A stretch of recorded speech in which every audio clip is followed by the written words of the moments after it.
Assalamu alaikum. I know a lot of people are going to be really mad and triggered at this video, but I want to talk some truth for non-Muslims, including myself, who until recently in the last few years was not Muslim, and I was not raised Muslim.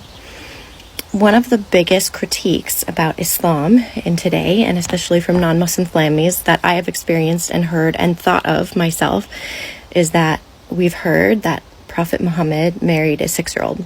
Some people debate that she was 9, some people debate that she was older. Whatever the age, too young.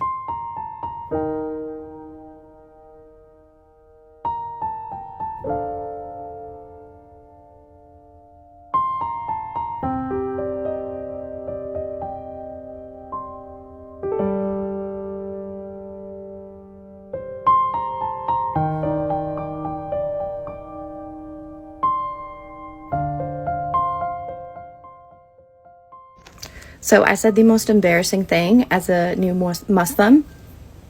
The other day, I was talking to a girlfriend on Zoom and I said, "Merry Ramadan." And then it gets worse because I tried to fix it. And then I said, "Happy Ramadan." Yeah. She laughed at me in a lovingly way. And now I know that you can say Ramadan Mubarak or Kareem. One of them's a blessed. I don't know the difference, but yeah, try that on your friends, guys. You'll know a revert when they say Merry Ramadan.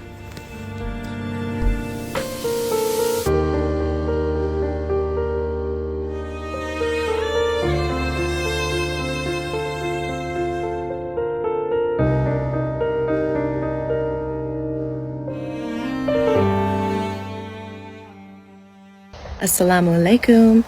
I know a lot of people are going to be really mad and triggered at this video, but I want to talk some truth for non-Muslims, including myself, who until recently in the last few years was not Muslim, and I was not raised Muslim.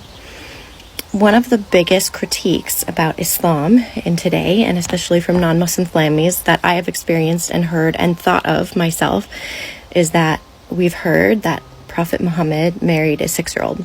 Some people debate that she was 9, some people debate that she was older. Whatever the age, too young, right, is the argument.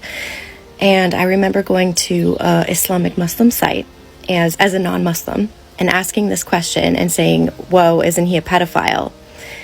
And instead of answering my question with knowledge, the person, whoever is on this website, came back with hate.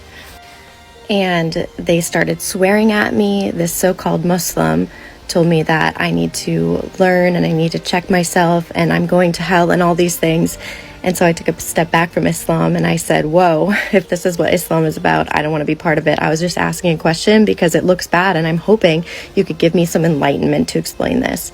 So as a Muslim now, I'm going to read some of my thoughts that I've written down here.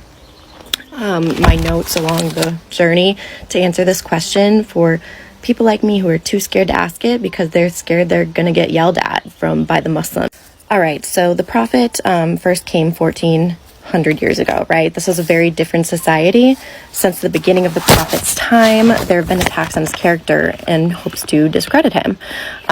This particular facet was a non-issue back in the 7th century. This argument didn't come into play until the 21st century. So a biblical age example would be Mary.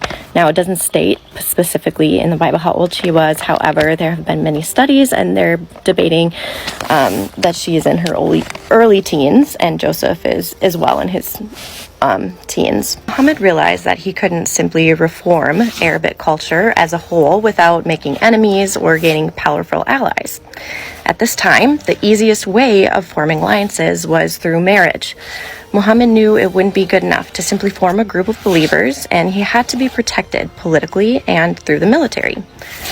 The marriage initially was like other marriages at the time, began as a strategic alliance between Muhammad and his loyal friend and follower, Abu Bakr, the father of Aisha, his wife.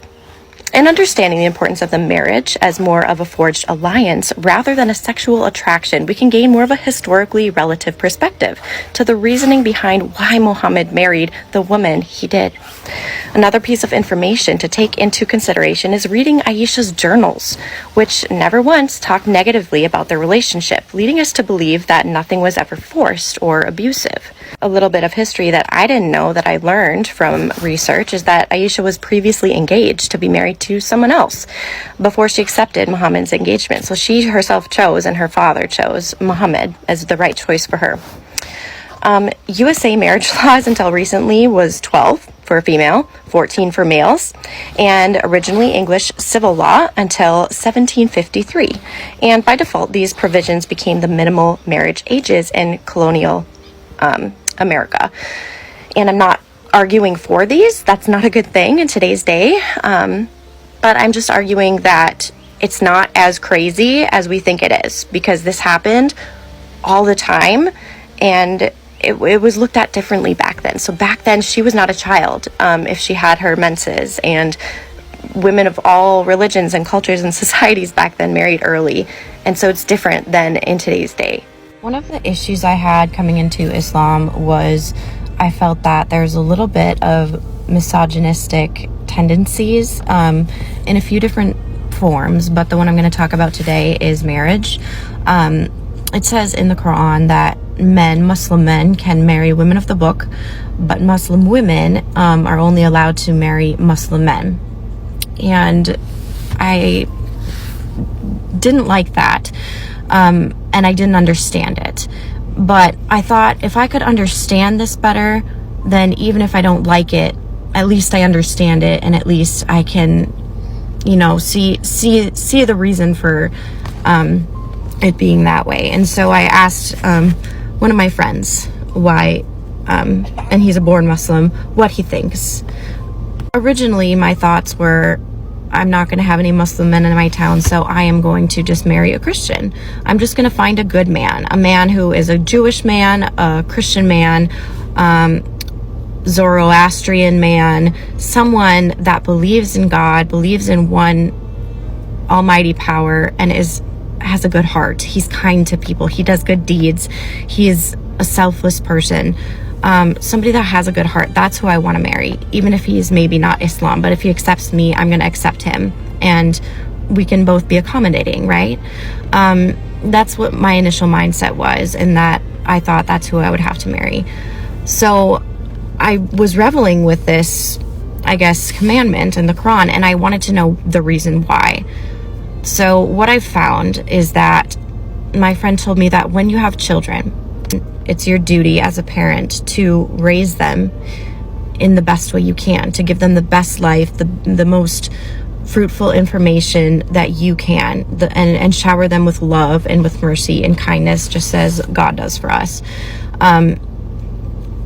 And we do have differences as men and women in our mannerisms, in our emotions, in our state of mind, and in our build. And I think that children tend to follow the father more so. They tend to follow in the father's footsteps. And so if there was to be a Muslim man and a Christian woman, the children would be more likely to follow Islam initially because of the father's religion. And it was told to me that was the reason. But I am always loving knowledge. I'm loving to learn reasons why. And if other people have different theories that differ from that or can add to that, I'd love to hear them.